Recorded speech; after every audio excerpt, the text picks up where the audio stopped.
the man is dead, that's right. Turn the microphone.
All right.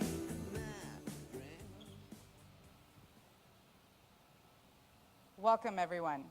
Welcome to our 10-year anniversary for our first cargo out of Sabine Pass. I'm going to take a second, and we have a video we'd like to share before I get started.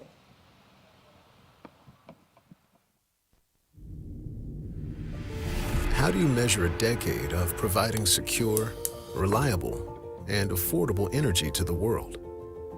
By the millions of lives we've touched. By the 1,700 Cheniere employees around the world, united by a shared mission, committed to safety and to making a difference in the communities where we live and work.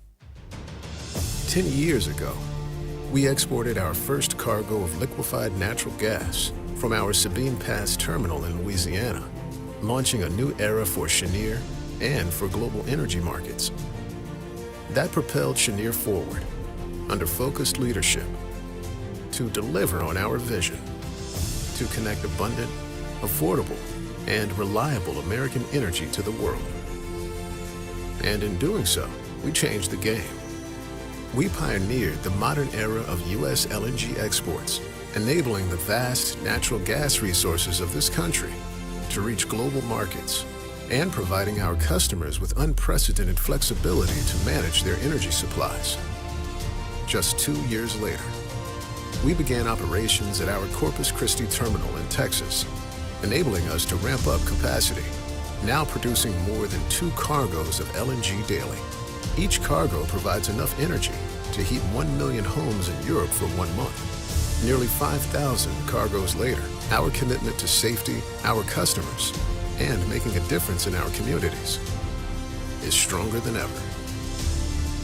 Today, as the largest producer of LNG in the United States, Cheniere is a global energy leader, and we are expanding to safely and reliably meet the world's growing energy needs. We've accomplished so much in just 1 decade, and we are just getting started. At Cheniere, we're energizing a more secure future.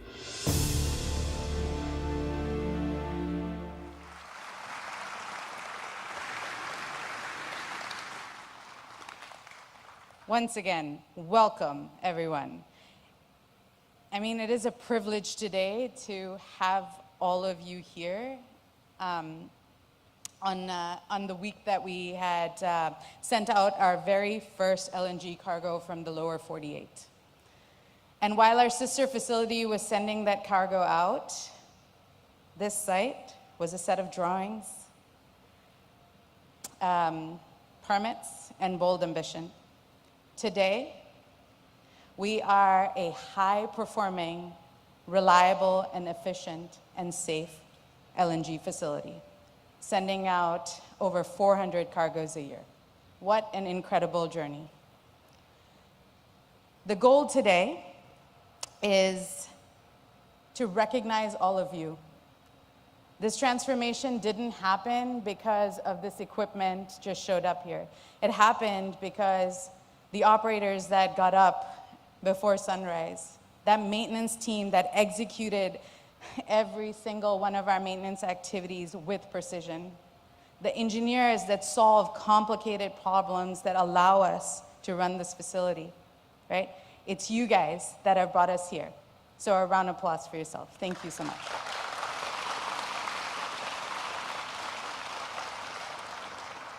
It's the discipline, resilience, and teamwork that has carried us through, I mean, you name it, market cycle, weather events, turnarounds, everything, right? And you have built this culture that is grounded in safety and accountability, and I thank you for that. The entire executive team is proud of your accomplishments, and today we're honored to have not only our CEO, but the Secretary of Energy visiting us today. I'd like to call Jack up and have him give his remarks. Thank you so much. Thank you, Nishida. Wow. It's been a heck of a week, a heck of a year. So I'm going to take just a couple of minutes and say thank you so much, because I know what the challenges have been in 2025. I sat within the control room, and I know what we dealt with feed gas quality, especially here at Corpus. And I know what you all have been able to accomplish through 2025 to give us the quarter that we just had, Q4, at the end of the year last year. So I want to thank you. I know Zach and Anatol and Randy are here with me today. We did our earnings call this morning. And the earnings call, as you saw, I wish we had a 5% up day every day, but the Wall Street really appreciated it. And it was because of all of you. If we didn't make the numbers, no matter how eloquently Anatol talked about the market, with stock would not have gone up. And you make my job so much easier by hitting the numbers and hitting the mark. So I thank you all very, very much.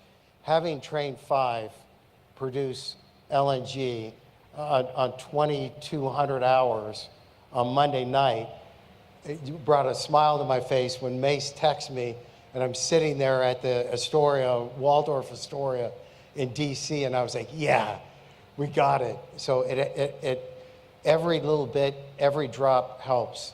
So Tuesday, I was honored to be able to show, well, I didn't show the video, but I was a keynote speaker with Secretary Wright, Secretary Burgum, in the Transatlantic Energy Security Council meeting.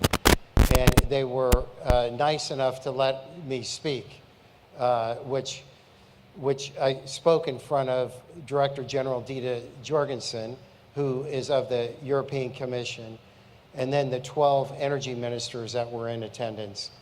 And it was humbling as a first-generation Italian American to be able to sit there and talk to them about the 2,400 cargoes that Cheniere has sent them when Russia was weaponizing natural gas.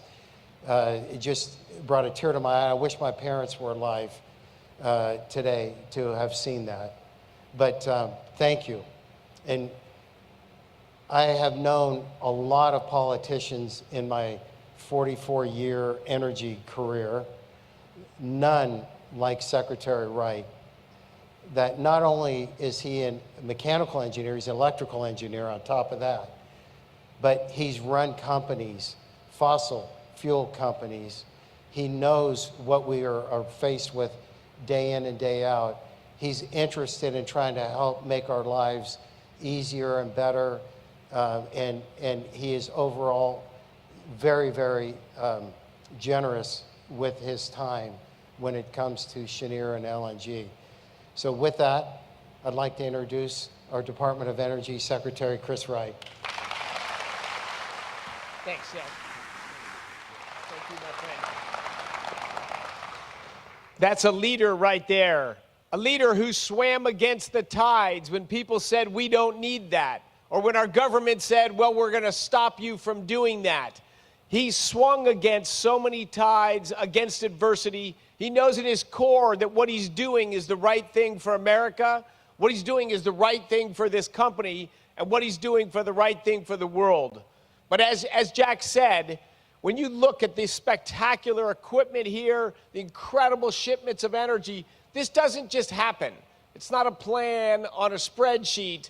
There's a lot of plans on spreadsheets, and the vast majority of them never happen. They never happen because it's hard to make something happen. It's hard to make things happen. But all of you, the work you do every day, you encounter challenges and problems along the way. In a lot of places, it's, well, we can't do it. Here's a problem. But obviously, this team is different. You've seen challenges, you've seen problems, you've figured it out, and you've gotten it done. And in fact, a lot of this work is ahead of schedule. And I'm going to come back to that, ahead of schedule and on budget. It not only makes a successful business, but I would say, honestly, it's hard to overstate how much what you do changes our country, changes our world, and changes the life possibilities for billions of people. Like, energy is life. The absence of energy is despair, is poverty, and ultimately it's death. Millions of people today, this year, die every year because of lack of access to energy. They don't have a clean cooking fuel. They're burning wood or dung inside. That's 2 million deaths a year. We have millions more, very sadly, that die from the cold.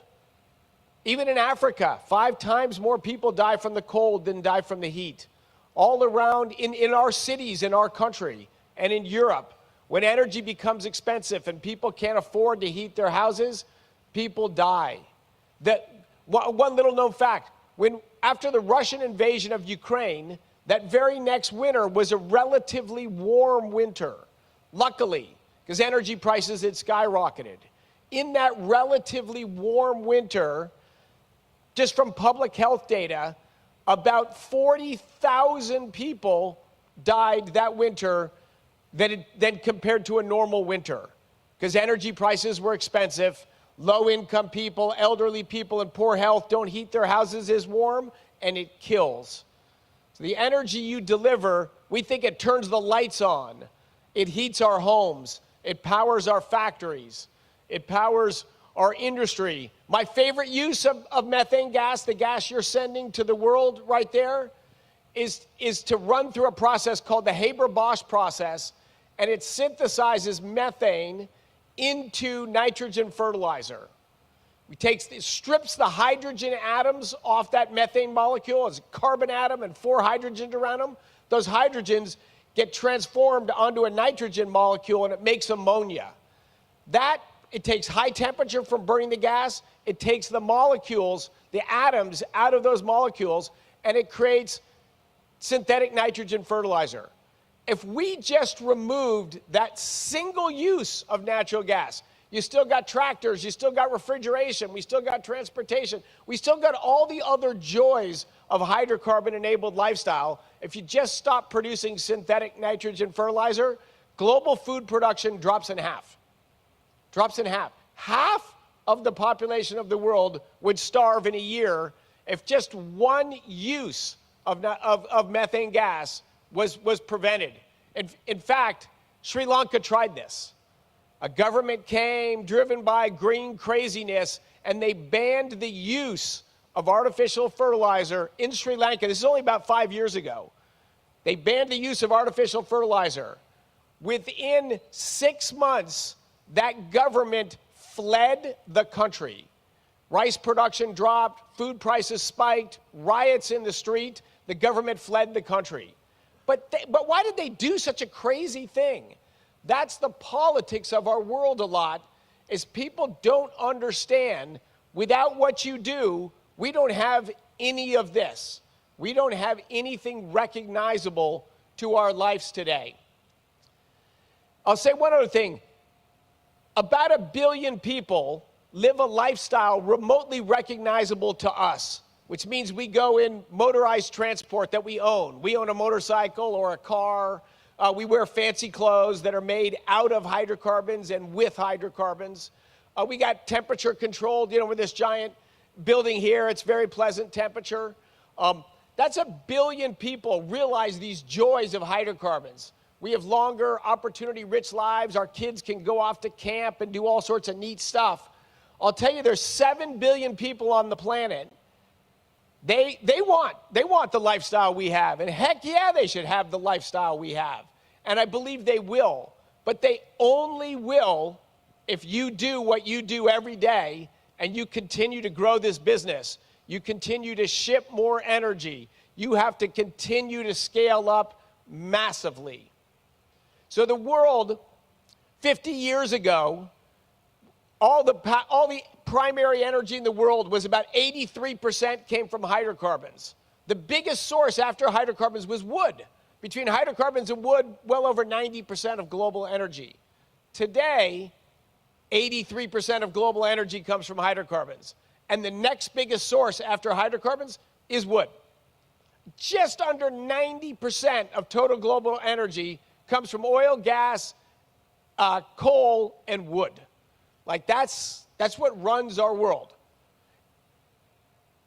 But it sounds like it's been flat. Now the numbers have all grown. We've all gotten wealthier. We only had a few 100 million people living like us 50 years ago. Now we got 1 billion. Soon we're going to have 2 billion. But what's changed in that energy stack is oil's grown the slowest, little over 1% a year. Oil's expensive. You can do a lot of stuff with it, but it's pretty expensive. Coal is cheaper, it's not as flexible, it's grown about 2% a year. Natural gas has grown 3% a year. It is, in absolute terms, it is the fastest growing energy source on the planet. Whether you look over the last 50 years or you look over the last 15 years. You know, what do you think is going to be the fastest growing source of energy in the next 10 or 20 years? I think it's pretty safe to say it's going to be natural gas. We're going to do everything we can to get nuclear energy going again, because we want a world someday that has other meaningful energy sources besides hydrocarbons and wood. Nuclear's next after wood, and I think it'll grow, but the fastest growing energy source, probably through the rest of my life, is going to be natural gas. So energy is the most important industry in the world because it enables every other industry. And the most important, fastest growing piece of the energy sector is natural gas. You live in the country that produces by far the most natural gas in the world. So that's awesome for America, but we want it to be awesome for our allies and our friends and countries and humans all around the world. But you can't, but to move natural gas, it takes big machines, it takes big effort. The biggest constraint on everyone else having awesome lives and being a Denver Bronco fan like me, and I'm sure all of you, all of us are Denver Bronco fans, I'm sure. The biggest constraint is moving this awesome American natural gas to people around the world. So who's the biggest mover of natural gas from where it's produced and around the world? The biggest mover of natural gas in the planet is Cheniere, the company you work for.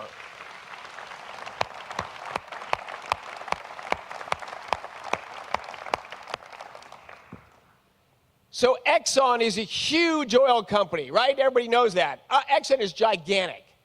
Exxon produces around 4 or 4.5% of all the oil in the world. Like, and they're monstrous. Cheniere produces 10% of all the global liquefied natural gas, 10% of all the LNG in the planet. Like, oh my God, we're talking hundreds of millions of people's lives are impacted by what you do every day. And when you get Train 5 is rolling now, I will soon here sign the authorization to build Train 8 and Train 9. Every new train you build, every new train you operate safely and carefully every day, you're changing massively the lives of people all around the world. You're creating huge jobs in this country as well, because the more gas we can move, the more gas we can produce. So I want to end with some thank yous. First of all, thank you from me. I've been passionate about energy my whole life. Like, I've had a crazy, lucky life. I was born in Denver, Colorado. I met this great fellow Bronco fan, hot chick in the front, who, when I was 18 years old, I knew that night, like, I would marry this girl. She was like, who was that obnoxious dude I met? So she did not have the same first impression, but I won in the end, and so she's still here. And I love energy, and you are at the crux of the most important piece of the most important source of energy. I want to send also, that was given to me day before yesterday, a huge thank you from someone who will be visiting us tomorrow as well, but a huge thank you from President Trump. Like, he's an East Coast real estate developer, but he knows in his heart energy is the base of society, it's the base of prosperity, it's the base of national security, and it's the most important thing for the United States. He ran, this is not a Western energy guy, this is an East Coast real estate developer. He ran on an energy platform. I want more energy for America.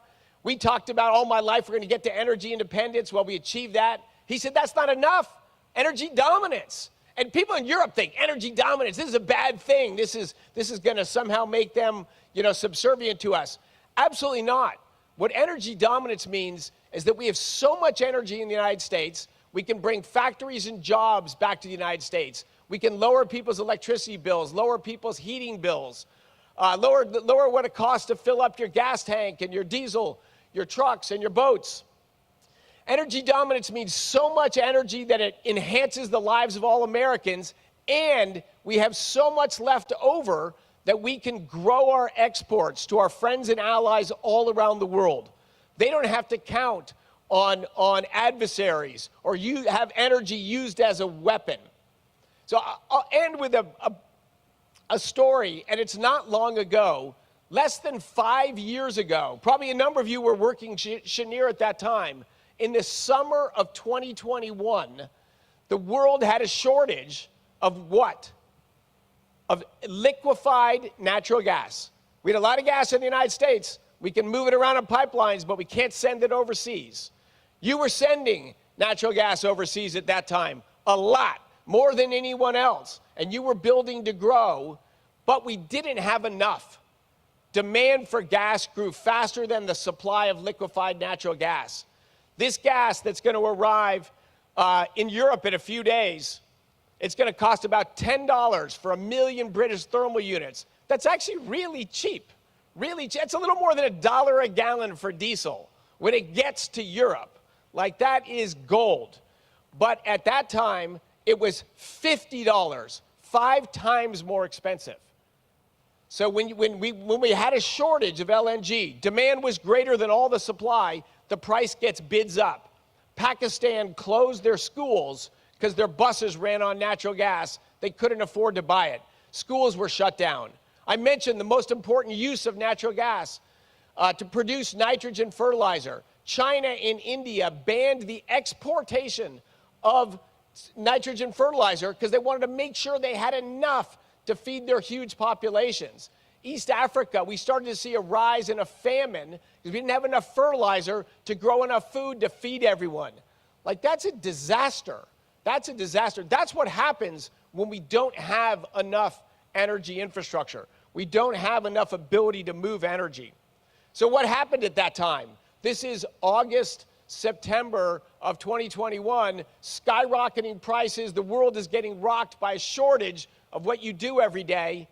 Russia thought, now's our time of maximum leverage. Now's our time of maximum leverage. That's when the troops moved and amassed themselves around Ukraine, 6 months or so before the invasion. But when it was like, this is the time. If the world is short of energy, short of the ability to move energy, that is a place you don't want to be. Sadly, and of course that was during the Biden administration. Not long after that, the Biden administration, I do not know what was going on in their heads, but they decided, maybe we shouldn't export more natural gas. Maybe that's enough. That's enough. They put a pause on permitting new export terminals for liquefied natural gas, for LNG. Like, the thing the world needs the most.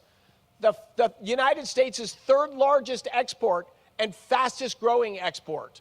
The business you're in, I think in the next 5 or 8 years, will be the single largest export of the United States of America. And they said, well, I think that's enough. We should pause the issuing of licenses. That pause was in place when President Trump was elected. That pause was in place when President Trump took office.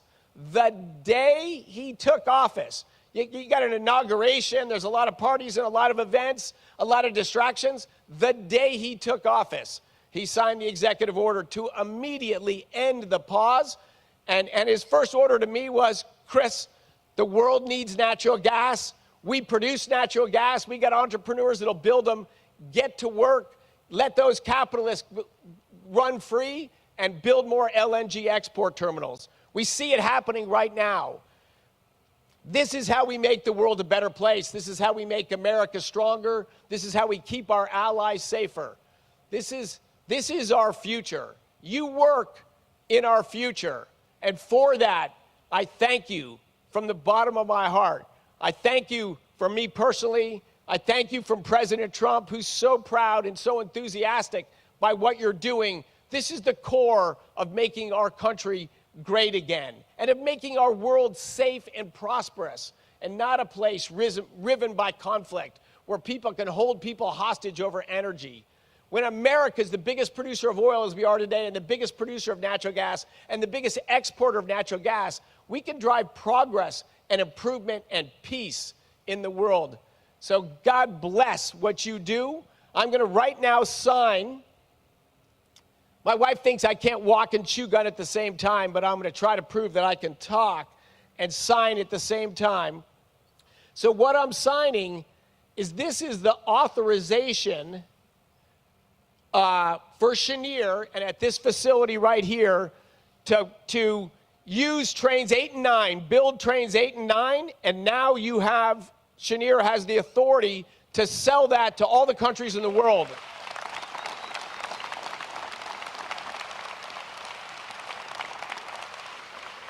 Awesome.